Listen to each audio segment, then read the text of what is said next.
yeah, and reinforces, I think, various aspects of this sort of approach.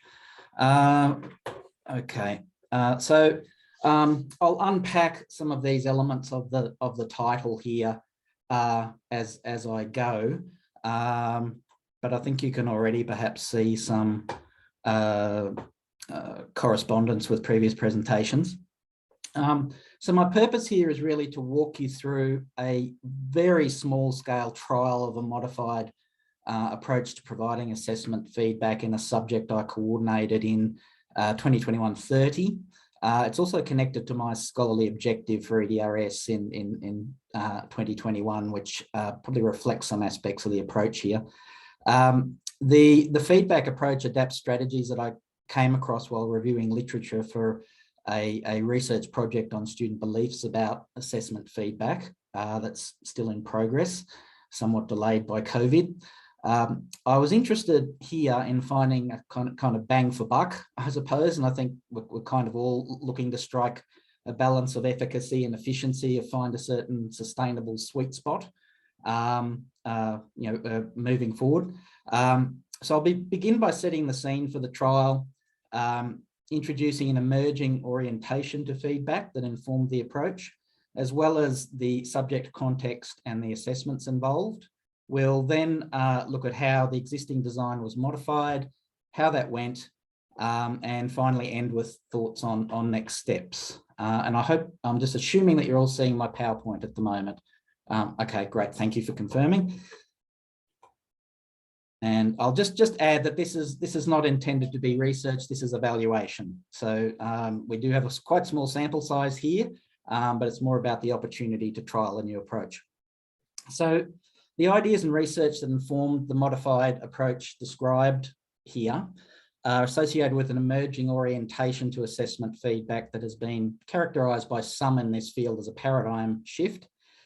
Here, feedback for learning is viewed as a design problem, which entails a more systemic view, whereby feedback is a process designed into assessment rather than a routine or bolt-on information product that follows the assessment. And related to this is a focus on student uptake, or application and even participation in feedback. So, for example, students generating comments, rather than delivery and passive receipt of information. So the subject was Introduction to Educational Research, and this is an online postgraduate coursework subject that I was coordinating for the first time in 2021-30. The enrolment was low, owing to course changes that came out of COVID, which represented a prime opportunity to trial a modified approach with reduced risk. So there were only 7 students in it, but at the same time I was coming to grips with new content, so I was kind of balancing those considerations. There were 2 written assessments. The first, essentially a highly scaffolded literature review, which I'll code as A1 at this point. The second assessment was a research proposal that builds directly on the first. So the first one due essentially mid-session, and the second one due at the end of the session, towards the end. So let's have a look first at some of the established design elements in the subject, as the feedback approach that was trialled was intended to really build on these or extend on these. So the existing teaching design already includes several structured opportunities for dialogic interaction around the assessments, what has been called in the literature for quite some time, assessment dialogues. So in the 3 weeks leading up to each assessment deadline, there were segments within interactive lecture sessions in Zoom that were devoted to building shared understanding of task requirements and performance standards. So this included unpacking the marking criteria and standards with reference to exemplars of different grade standards, an approach that's promoted within the feedback design literature and also related bodies of work, for example, on constructing shared understanding of performance standards and developing students' evaluative judgment. A forum dedicated to each assessment provided an asynchronous counterpart to the weekly Zoom sessions. Notably, however, the dialogue around each assessment, each assessment in the first and second half of the subject is somewhat siloed. So you see we finish with a traditional feedback here after this sort of chunk of dialogic interaction. And then over into the second half of the session, we have another chunk of dialogic interaction in the lead up to the final assessment. So there's kind of a breakdown in the dialogue, in a sense, between the two parts.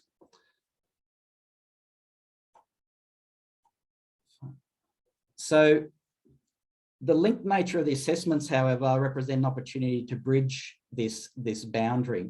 Now, before I sort of unpack what that entailed, it's important to clarify the nature of the link between the two assessments. So here we see the criteria for each assessment task summarised for the A1 literature analysis and research question on the left, and the second assessment, the research proposal, on the right. More specifically, the particular criteria from A1 align with and prepare for particular criteria in A2, as shown here. So in terms of the assessment weighting, there's about 30 marks from A1, 30% of the subject that align directly with or feed into 20 marks for A2, or 20% of the subject. And this is essentially our kind of feed forward pathway, aligning with the criteria. So it's not a direct transfer here.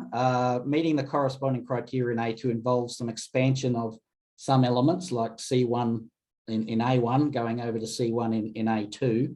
There's some expansion, and the three literature review criteria from A1 have to be kind of compressed and integrated as we move forward into the next assessment.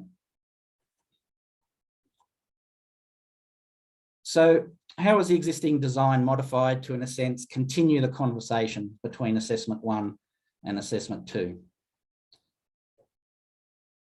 So in the coloured sections here, these are the main elements for the modified design of feedback for A1, and these were chosen in an attempt to distill down to a manageable combination of elements recognised in the literature as having the potential for high impact on feedback engagement and uptake. And many of these correspond quite directly with the examples we've already seen this morning. So really we're picking up on elements that added a dialogic component or an interaction, engaging students in an active sense to participate in the feedback process. And then in the feedback messages themselves, introducing multimodal elements that take advantage of the affordances and limitations of the different modes. So for the dialogic component, there was an online survey distributed shortly after submission of assessment 1, in which students were asked to reflect on their performance in that assessment and identify up to 3 areas for extended guidance for A2. So this is the main dialogic element in the design, with student self-assessment and comment generation intended to promote investment in the feedback process, to value the feedback and to come and seek the response in the dialogue.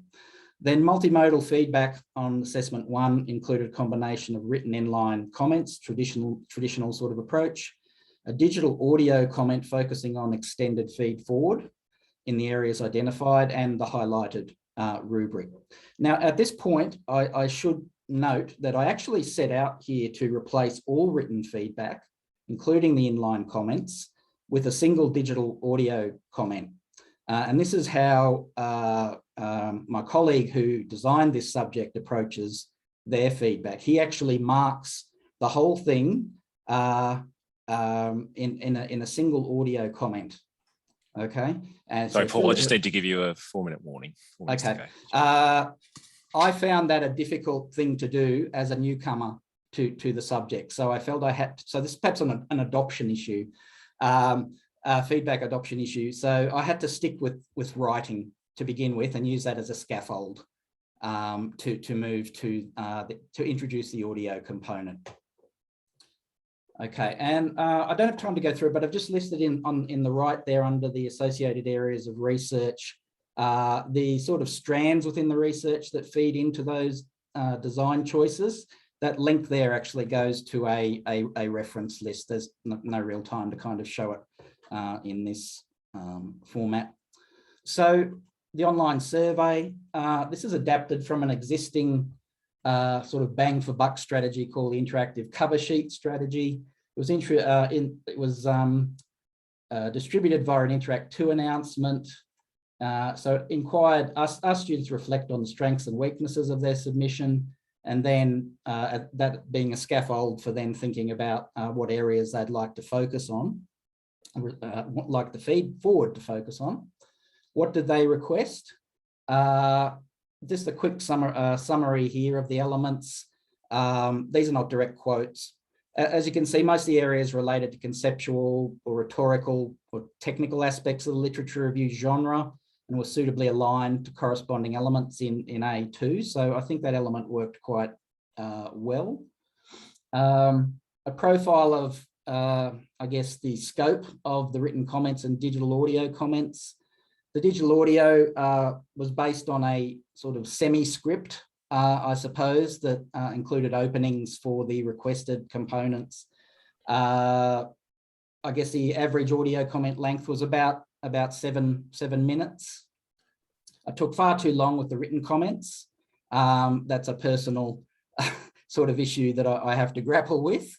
So that's sort of, I think this is an issue to consider in adoption and working out the kinks in some of this may not always be a straightforward thing. So how did it go? 1 minute warning. Sorry, Paul. Yep. So just a summary of how I evaluated. There was an anonymous survey looking at those aspects. As Raquel noted, receiving unsolicited student email, so it kind of prompted further dialogue.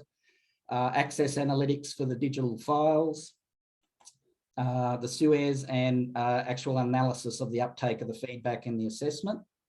So findings, feed forward, very positively received by all students. Digital audio comment was accessed multiple times by most, and the requested advice was applied to some extent by all, although there were some doubts initially about this mode. Production and distribution was comparatively fast and efficient once a workflow was set up for the audio component. The inline comments were very highly valued. I remember I was trying to remove them, so I think I'll hold on to those. Combination of written and audio modes with the rubric had complementary value for many. Reflecting on performance in A1 and articulating their ideas for extended guidance contributed to subsequent dialogue, but some found it challenging to self-assess and articulate relevant areas. And some thoughts on the future, what will I do next? I think I'll maintain that core dialogic design, add further preparation for reflection on the performance and articulating extended guidance for A2, retain but rationalise my use of inline comments through tighter alignment of comment types and functions. And in line with what we've previously heard, trial a sort of screencast tour approach of the marked up assessment in place of digital audio comment to assess the potential for mode integration and efficiency versus audio. And that's all I really plan to cover there. Sorry to go Excellent. a little over time. Thanks, Paul. Look, yeah, look, I will have to wrap it up right now, which is a real shame because I'm sure that, like me, there'd be plenty of people here with many, many questions for you. So thank you very much for that. I guess if you do have further questions, you can get in contact with Paul directly regarding that presentation. But thanks again, Paul. I'll move right along